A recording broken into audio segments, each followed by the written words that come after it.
मोस्टस एक बहुत ही famous novel है एस हरीश का लिखा हुआ, और इसको कंटेम्प्रेरी क्लासिक माना जाता है मलयालम लिटरेचर में। ये नॉवेल क्यों इतना इंटरेस्टिंग है और इसको क्यों इतना क्रिटिकल अक्लेम मिल रहा है और इसका मेन स्टोरी क्या है, ये आइए थोड़ा सा छोटा सा हम लोग वीडियो में शॉर्ट में डिस्कस कर लेते हैं और मेन मेन पॉइंट्स के साथ, ताकि आपको एक समराइज तरीके से आइडिया भी आ जाए और इसमें इंपॉर्टेंस भी समझ में आ जाए। So let's start. तो सबसे पहले कुछ बातें जान लेते हैं मोस्टस के बारे। ये किताब जो है एस हरीश का लिखा हुआ है।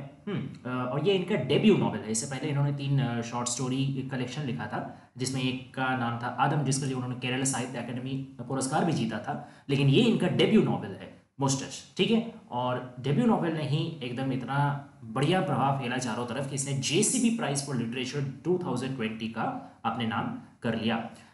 इसको ओरिजिनली पब्लिश किया गया था मलयालम लैंग्वेज में, इसका नाम था मीशा, ठीक है। 2018 में इसको पब्लिश किया गया था। बाद में इसको 2020 में ट्रांसलेट किया गया, किसके द्वारा? जय श्री कलाथिल द्वारा। उन्होंने इसको ट्रांसलेट किया इंग्लिश में और फिर इसको इंटरनेशनल और नेशनल एक्लेम मिलना शुरू हुआ। ये फ्रेम नैरेटिव का स्ट्रक्चर में इस कहानी को लिखा गया है। फ्रेम नैरेटिव क्या होता है? जहां पे एक नैरेटिव चलता है, ठीक है, एक कोई स्टोरी किसी को सुनाता है और उस स्टोरी के अंदर फिर एक दूसरा और सब प्लॉट या एक सब स्टोरी चलता है। इसको कहा जाता है फ्रेम नैरेटिव, कि एक नैरेटिव के अंदर दूसरा नैरेटिव। तो ऐसे ही मोस्टस नॉवेल भी इसी आधार पे है।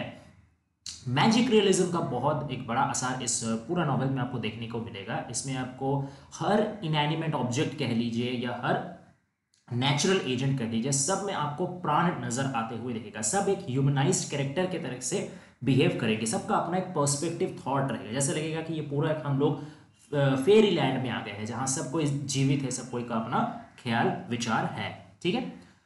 इसमें उनका दो बहुत सबसे बड़ा इन्फ्लुएंस जो दिखता है, एक है गैब्रियल गार्सिया मार्केज, ठीक है, जो इंटरनेशनल एक्लेम वाले राइटर थे। इनका भी मतलब जो रचनाएं थी उसमें मैजिक रियलिज्म और ढेर सारा कैरेक्टर, एक नॉवेल लाइक स्ट्रक्चर का दर्शन मिलता था। और ओ वी विजयन, ये भी एक मलयालम राइटर थे। इन्होंने 1969 में एक नॉवेल लिखा था द लेजेंड्स ऑफ खसर। इसमें भी उन्होंने एक तरीके का एक मेटाफोरिकल या कहा जाए तो एक साइकोलॉजिकल जर्नी का बात किया था, जिसमें उनके जो मेन लीड कैरेक्टर होते हैं वो अपने मन का अंदर एक जर्नी लेते हैं, एक एग्जिस्टेंशियल जर्नी लेते हैं। और उसमें भी उन्होंने थोड़ा सा मैजिक रियलिज्म और थोड़ा साइकोलॉजिकल टेक्निक का प्रयोग किया था। तो इसका थोड़ा बहुत जो प्रभाव है वो मोस्टस नॉवेल में दिखता है। अब आइए हम लोग जो मेन स्टोरी है उसमें आ जाते हैं। तो मोस्टस स्टोरी जो शुरू होता है वो एक फादर अपने जो सन है, अपने बेटे हैं पन्नू, उनको कहानी सुनाते हैं। किस चीज का कहानी सुनाते हैं? मुश्तश का कहानी सुनाते हैं। तो ये कहानी का अंदर अब चलाता है कि मुश्तश और वावाचन का कहानी, ये पूरा नॉवेल जिस चीज को लेकर आवर्तित हो रहा है, ठीक है। वावाचन है हम लोग का मेन लीड कैरेक्टर। वो एक पुलयन दलित कम्युनिटी से बिलोंग करता है। वो केरल का कुटनार रीजन में रहता था। अगर मेरा मतलब प्रोनाउंसिएशन में कोई गलती हो तो माफ कर दीजिएगा, क्योंकि मलयालम तो स्पेलिंग थोड़ा सा अलग हो सकता है। तो केरल का एक साउथ वेस्ट कोस्ट में आता है कुटनार रीजन। वो फेमस क्यों है? क्योंकि उसमें बिलो सी लेवल में फार्मिंग होता है और इतना बढ़िया तरीके से वहाँ खेती होता है। राइस का इतना ज़्यादा प्रोडक्शन होता है कि उसको केरला का राइस बॉल भी बोला जाता है, ठीक है। तो इस रीजन में पूरा कहानी सेट है, पूरा मोस्टस का कहानी सेट है। और इसका जो जियोग्राफिकल लोकेशन है ये बहुत मायने रखता है पूरा नॉवेल में। ये भी अपने आप में एक कैरेक्टर है कि कैसे इसके जो वादियाँ है, ठीक है, इसमें जो बैक वाटर्स है, लगून्स है, ठीक है, फिर बिलो सी लेवल में जो खेती होता है, बहुत बढ़िया तरीके से इसका नेचुरल डिस्क्रिप्शन को, लैंडस्केप को मतलब डिस्क्रिप्शन दिया गया है, इसको हाईलाइट किया गया है। और इसी का चलते हर एक जो इसको बायोडाइवर्सिटी का हिस्सा है, हर एक छोटा छोटा जीव जंतु है, प्राणी है, मछली है, सब कोई इस इकोलॉजी का एक पार्ट बन करके, एक नॉवेल का एक पार्ट बन करके जिंदा होते हैं। इसका बहुत बड़ा एक कारण है इसका जियोग्राफिकल लोकेशन इटसेल्फ, ठीक है। तो अब आ जाते हैं मेन कैरेक्टर वावाचन। वावाचन एक दलित आदमी है। अब उसको एक मौका मिला कि एक रोल प्ले करने का, एक नाटक में एक पुलिसमैन का रोल प्ले करने का। लेकिन पुलिसमैन क्या है? अपर कास्ट है। अब उन दिनों मतलब ये वावाचन का जो कहानी, जो हम लोग मेन नरेटर उसका बेटे पन्नू को बता रहे हैं, ये अर्ली 20th सेंचुरी में सेट है, ठीक है। अब उस टाइम में क्या होता था कि अपर कास्ट और लोअर कास्ट में काफी ज्यादा डिस्क्रिमिनेशन था। उसमें से एक डिस्क्रिमिनेशन ये भी था कि जो अपर कास्ट थे वो बड़ी बड़ी मुस्टैच ग्रो कर सकते हैं, फेशियल हेयर ग्रो कर सकते हैं, लेकिन जो लोअर कास्ट है, दलित है, वो कोई भी तरीके का फेशियल हेयर या मुस्टैच हो वो ग्रो नहीं कर सकते। लेकिन सिर्फ इस एक्ट में, मतलब प्ले में, पुलिसमैन, अपर कास्ट पुलिसमैन का रोल प्ले करने के लिए तो मुस्टैच चाहिए ना, इसलिए उसको ग्रो करना पड़ा। अब मुस्टैच ग्रो करके जब वो अल्टीमेटली आता है, मतलब सीन करने, हालांकि उसका सीन में कोई डायलॉग वायलॉग रहता नहीं है, दोनों ही बार वो अपीयर करता है पूरा प्ले में, उसमें उसका कोई डायलॉग नहीं रहता, बस वो आता है अपना बड़े बड़े मूंछों के साथ एकदम ताव लेकर के और बस चल जाता है। लेकिन उसी चंद मिनटों के जो सीन है ना, जो जितने भी ऑडियंस रहते हैं उस प्ले के, अपर कास्ट ऑडियंस, वो काफ़ी इस चीज़ से नाराज हो जाते हैं, वो काफ़ी इस चीज़ से डर जाते हैं, और दिखाया जाता है, ऐसे पोर्ट्रे किया जाता है जैसे कि रावण आ गया, ठीक है, मतलब रावण जैसे एक राक्षस है, ठीक है, पूरा मोटा मोटा मूंछ लेके एकदम काला डार्क स्किन, ठीक है, भयानक एक अपीयरेंस, तो वैसे ही पोर्ट्रे किया जाता है किसको, वावाचन को। तो ये एक सिंबॉलिक तरीके से एक अनएक्सेप्टेंस है कि जो अपर कास्ट है, मूंछ जो है एक तरीके से स्टेटस सिंबल है, एक आप कहे तो कास्ट मार्कर है, कि ये मूंछ जो सिर्फ हम लोग का अपने अकेले का संपत्ति है अपर कास्ट का, कैसे ये दलित आदमी, कैसे ये मतलब लो कास्ट आदमी इस पे हक जता रहा है, ये हम लोग सहन नहीं कर पा रहे। ये एक अनएक्सेप्टेंस है जो उनका डर से झलकता है, ठीक है, जो उनका रिलेक्टेंस से झलकता है। तो इसके बाद जब प्ले खत्म हो जाता है तो सब कोई उसको वावाचन को बोलते हैं कि तुम एक काम करो, अब तो प्ले खत्म हो गया, अब तुम अपना मुस्टैच जो है शेव कर दो, उसको काट दो। लेकिन वावाचन जो है इसको काटने से इनकार कर देता है, उसको अपने मुस्टैच से बहुत प्यार आ जाता है, बोलता है नहीं मैं इसको रखूंगा। अब इस चीज से पूरा गांव जो है, पूरा एरिया जो है तिलमिला उठता है, ठीक है, सब कोई उसका पीछे पड़ जाता है कि कैसे तुम नहीं काटोगे, तुम लोअर कास्ट हो गए, तुम्हारा तो हिम्मत कम नहीं है, तुम मूंछ रख रहे हो, तुमको पता है मूंछ अपर कास्ट का है, काटोगे तो तुमको तुम्हारी जिंदगी हम सही से कटने नहीं देंगे। तो वो सब कोई उसका जिंदगी के पीछे पड़ जाता है, जान के पीछे पड़ जाता है कि वो मुस्टैच काटे। लेकिन वावाचन जो है अपना जिद में अड़ा हुआ रहता है और वो हर जगह से अब भागता रहता है, ठीक है, वो इन सब से अपने जान बचाने के लिए, अपने मुस्टैच को बचाने के लिए भागता रहता है, इधर जाता है उधर जाता है, कैसे भी करता है, डिफरेंट एडवेंचर्स वो अंडरटेक करता है, लेकिन अपनी मुस्टैच को वो बचा के रखता है। अब यहीं से कहानी में एक नया और सबसे इंटरेस्टिंग मोड़ आता है, जो मैजिक रिलेशन की शुरुआत है, कि मुस्टैच में अपना एक जान आ जाता है, ठीक है, जो वावाचन था, और मुस्टैच अब एक कैरेक्टर बन जाता है, हालांकि सही मायने में कहा जाए तो सेंट्रल कैरेक्टर बन जाता है, ठीक है, पूरा प्ले का। और फिर मुस्टैच आगे चल करके उसको अपनी एक लड़की से उसको प्यार हो जाता है, ठीक है, जिसका नाम है सीता। सीता है अपर कास्ट वुमेन, ठीक है। अब मुस्टैच का, या कहा जाए तो वावाचन का, अब ये थोड़ा सा कॉम्प्लेक्स क्यों है, क्योंकि वावाचन और मुस्टैच अभी मतलब दोनों एक ही लगभग कैरेक्टर बन गए हैं, या कहा जाए तो मुस्टैच के द्वारा ही परिचालित हो रहा है वावाचन। तो अब इसका क्या मन है कि मुझे बचने का या मेरा जिंदगी सुख से कटने का बस दो ही रास्ता है, एक मैं मेरी जो पसंदीदा लड़की है सीता, उससे मैं शादी कर लूं, और दूसरा क्या, मैं हिमालय चल जाऊं। हिमालय एक ड्रीम लैंड है वावाचन का, या कहा जाए तो मुस्टैच का, जहाँ पे वो विश्वास रखता है कि जब वो जाएगा तब उसको खाने पीने का कोई कमी नहीं होगा, जिंदगी बिताने में कोई समस्या नहीं होगा। ये है पूरा कहानी। अब इसमें ढेर सारा सब प्लॉट भी आता है। सब प्लॉट क्या है, सब प्लॉट जैसे मान लीजिए कि जितने जितने डिफरेंट, मैं आपको पहले ही बताया था कि ये मैजिक रियलिज्म से भरपूर है, ठीक है।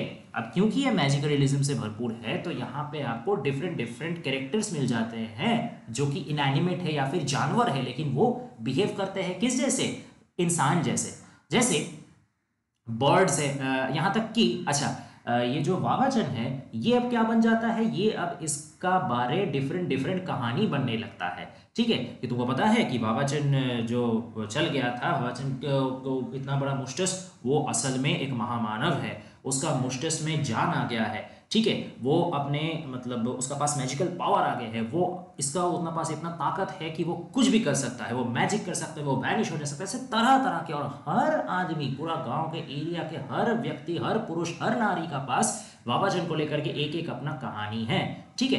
तो यही एक तरीके से एक मॉडर्न इंडियन फेबल बन जाता है, एक मॉडर्न इंडियन एपिक मिथ बन जाता है। जैसे हम लोग का रामायण है, महाभारत है, डिफरेंट डिफरेंट मिथ्स है ना, तो वैसे वावाचन भी एक लेजेंडरी कैरेक्टर बन जाता है, एक मिथ बन जाता है, जिसको लेके हर कोई के पास अपना एक स्टोरी है, ठीक है। लेकिन किसका स्टोरी सच है और किसका स्टोरी झूठ है, ये आप तय नहीं कर सकोगे।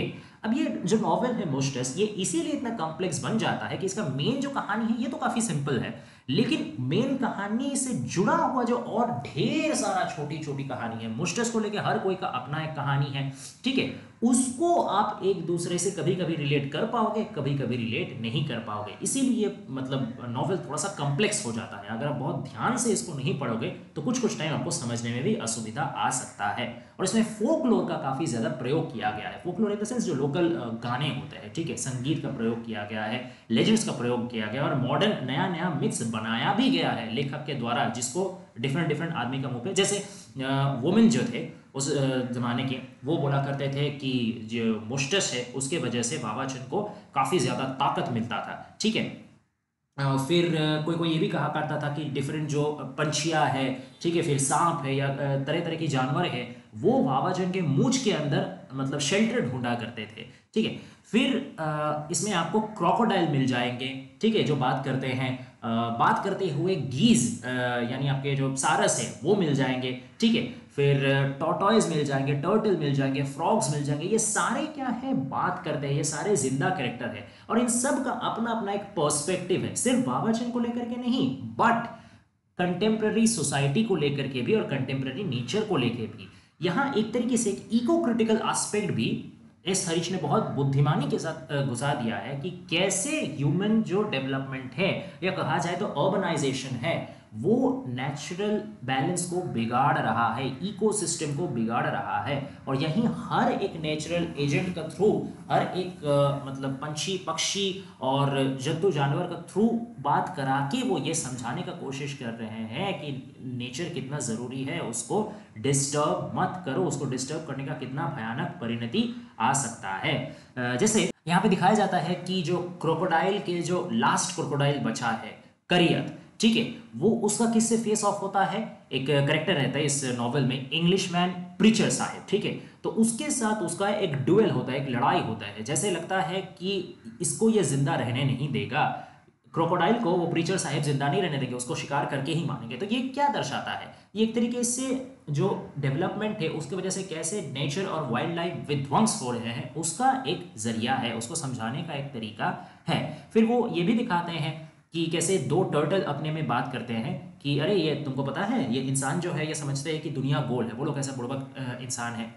तो और फिर एक सर्डिन, सर्डिन एक तरीके की मछली होता है, पूरा सर्डिन का एक झुंड कैसे अपने मतलब दलपति के निर्देश में चलते हैं समंदर में, लेकिन उसी का उस दलपति का गलत निर्देश का वजह से वो लोग एक मछुआरे के हाथों पकड़े जाते हैं, ठीक है। फिर जो आपके डिफरेंट डिफरेंट पिजियंस है, ठीक है, वो बात करते हैं कि देखो इंसान, ये जो मनुष्य जाति है ये कैसा मूर्ख है, ये हम लोग जैसे डायरेक्ट पैडी फील्ड से मतलब धान खेत से धान को खा लेते हैं, ये लोग उसको झाड़ते हैं, फिर बॉयल करते हैं, फिर उसमें से चावल निकालते हैं, फिर बॉयल करते हैं, फिर खाते हैं। तो इतना समझने का क्या दरकार, डायरेक्ट ही खा लो ना।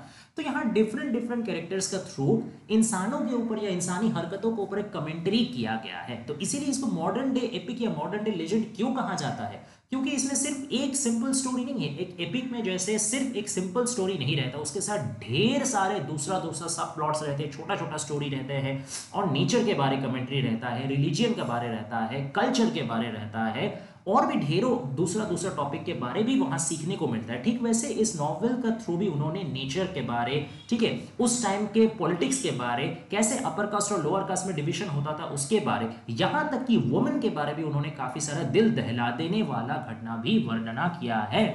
उन्होंने ये भी और काफ़ी डिस्टर्बिंग तरीके से वर्णना किया कि वुमेन के साथ उस वक्त कैसे अत्याचार होता था, ब्रेस्ट टैक्स कैसे लिया जाता था, फिर आपके कैसे उनके साथ ज्यादतियाँ किया जाता था, रेप्स होता था। ये बहुत मतलब आपका डिस्टर्बिंग लग सकता है या आपका दिल दहला देने वाला कुछ वर्णना है। तो ये पूरा नॉवेल एक तरीके से एक मॉडर्न डे एपिक है, जिसमें आपको नेचर का बारे पता चलेगा, जिसमें आपको ह्यूमन डेवलपमेंट का बारे पता चलेगा, जिसमें आपको उस वक्त के अर्ली 20th सेंचुरी के केरला के बारे पता चलेगा, उसका लैंडस्केप के बारे पता चलेगा, उसके आदमियों के बारे पता चलेगा, और सोशियो इकोनॉमिक स्ट्रक्चर के बारे भी पता चलेगा।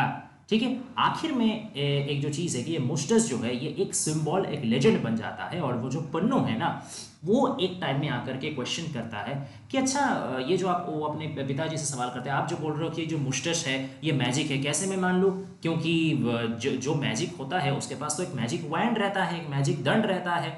तो फिर उसका पिताजी पूछते हैं क्यों, तुम लोग का जो स्पाइडरमैन है उसके पास कहाँ मैजिक वैंड है, फिर भी तो तुम उसको सुपर हीरो मानते हो ना? तो फिर वो बोलता है कि क्यों, स्पाइडरमैन के पास तो मैजिकल कपड़े हैं ना। फिर उसका पिताजी बोलते हैं वैसे ही बाबाजन या मुश्तस के पास एक मैजिकल मुश्तस था, वो मैजिक कर सकता था, वो मुश्तस ही उसका सुपरनेचुरलिज्म का आधार था। तो ऐसे ये मुश्तस जो है ये एक कैरेक्टर या ये एक ऑब्जेक्ट नहीं, ये एक सिंबल बन के रह जाता है, ये एक लेजेंड बन के रह जाता है। ओके, तो आशा करते हैं ये वीडियो हेल्पफुल रहा होगा आपको पूरा नॉवल का एक शॉर्ट आइडिया देने के बारे। अगर अच्छा लगे तो प्लीज़ लाइक शेयर सब्सक्राइब कीजिएगा और इसका नोटिफिकेशन बिल को ज़रूर टर्न ऑन करके रखिएगा, क्योंकि ऐसे और भी वीडियो में आगे लाने वाला हूँ। So stay tuned guys and thanks for watching.